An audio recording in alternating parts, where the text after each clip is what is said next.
हरियाणा में नए मुख्यमंत्री के तौर पर नायब सिंह सैनी की ताजपोशी होती है, लेकिन अनिल विज नाराज हो जाते हैं।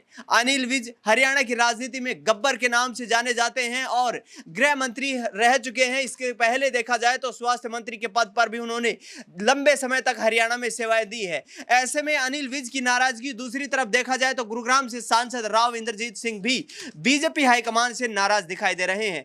ऐसे में क्या आगामी वक्त में अब अनिल विज और राव इंद्रजीत सिंह मिलकर कोई बड़ा कदम उठाने वाले हैं? न्यूज रूम में इस पूरे मुद्दे पर चर्चा करेंगे। तमाम सहयोगी हमारे साथ हैं। अक्षय से पहला सवाल रहेगा।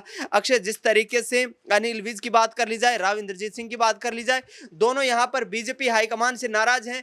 कैबिनेट विस्तार हो चुका है, जगह किसी के भी सहयोगियों के यहां पर नहीं मिलती है। क्या बड़ी कोई कार्यवाही यहां पर करते नजर आ सकते हैं? देखिए, बिल्कुल बड़ा कदम उठा सकते हैं। सबसे पहले तो आपने साफ तौर पर इस बात का जिक्र किया कि दोनों के जो यहाँ सहयोगी नेता रहे हैं, सहयोगी विधायक रहे हैं, उन्हें मंत्रिमंडल विस्तार में शामिल नहीं किया गया। जबकि देखिए, आमतौर पर एक चीज बड़ी यहाँ पर देखने को मिलती है, खासतौर पर बीजेपी की रणनीति पे आप अगर गौर करेंगे तो इसी साल जिस तरीके से विधानसभा चुनाव हरियाणा में होने हैं और माना जा रहा है कि जो एंटी इनकम्बेंसी सत्ता विरोधी लहर जो सूबे में रही, खासतौर पर मनोहर लाल खट्टर इस नाम के खिलाफ, इस एंटी इनकम्बेंसी को कुछ हद तक शांत करने के लिए मनोहर लाल खट्टर को पीछे करके, दबा करके नायब सिंह सैनी को आगे तो कर दिया। ऐसे में बीजेपी जब चुनाव नजदीक होते, जब बीच में किसी भी राज्य में बीजेपी की सरकार बनती है, चाहे गठबंधन की सरकार हो या सरकार में कोई बड़ा उलटफेर होता है, तो बीजेपी उस चेहरे को आगे रख देती है, जिसे लेकर वो ये मानती है कि अगर हम इस चेहरे को कुछ वक्त तक तवज्जो दे देंगे तो भविष्य में हम बदलाव कर सकते हैं। जैसे कि आप यहां महाराष्ट्र में देखेंगे, महाराष्ट्र में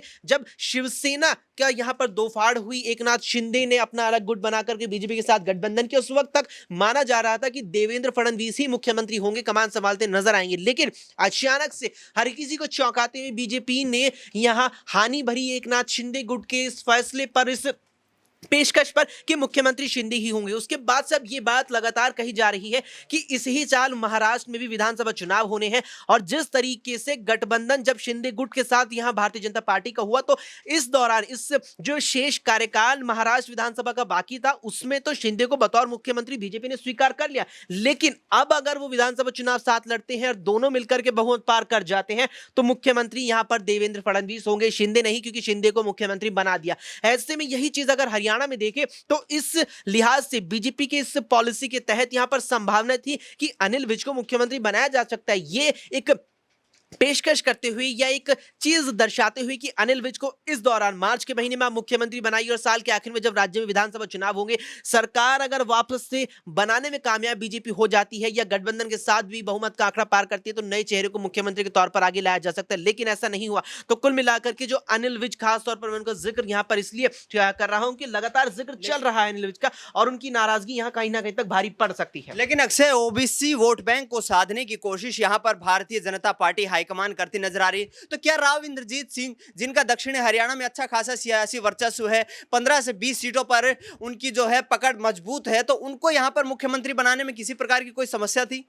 देखिए, कहीं ना कहीं एक वही चीज निकल के सामने आती है। आपने राव इंद्रजीत सिंह का जिक्र किया, तो साथ ही साथ उनके प्राय के रूप में यहाँ पर अनिल विज भी मौजूद थे। अब देखिए, यही चीज कहने की दो फाड़ की स्थिति उत्पन्न करती है। आप यहाँ पर जिक्र आ रहा है कि दक्षिणी हरियाणा में अगर 15 से 20 विधानसभा सीटों पर अपनी अच्छी खासी पकड़ इंद्रजीत सिंह की रही है, तो उन्हें मुख्यमंत्री आखिर क्यों नहीं बनाया गया? तो वहीं उनके प्राय के रूप में उनकी प्राय चुनौती के रूप में अनिल विज भी मौजूद रहे। अनिल विज पर अगर आप गौर करेंगे तो 2014 में जब हरियाणा में विधानसभा चुनाव हुए, वो पहले विधानसभा चुनाव थे हरियाणा राज्य के जहां भारतीय जनता पार्टी अकेले अपने दम पर बहुमत पार करने में कामयाब रही थी और उस वक्त संभावित जो उम्मीदवार थे, जो प्रबल दावेदार थे मुख्यमंत्री के, वो यही अनिल विज थे। लेकिन बीजेपी ने चौंकाते हुए फैसला लेते हुए मनोहर लाल खट्टर को मुख्यमंत्री बना दिया।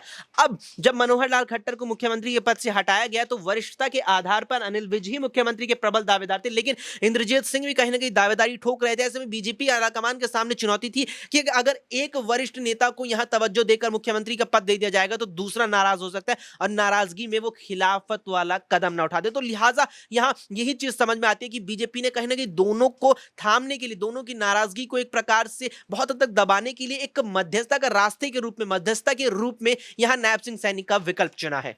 बिल्कुल, यहां पर नायब सिंह सैनी का विकल्प इसलिए चुना है क्योंकि ओबीसी वोट बैंक और इसके साथ साथ जो पंजाबी बेल्ट है, उस वोट बैंक को साधा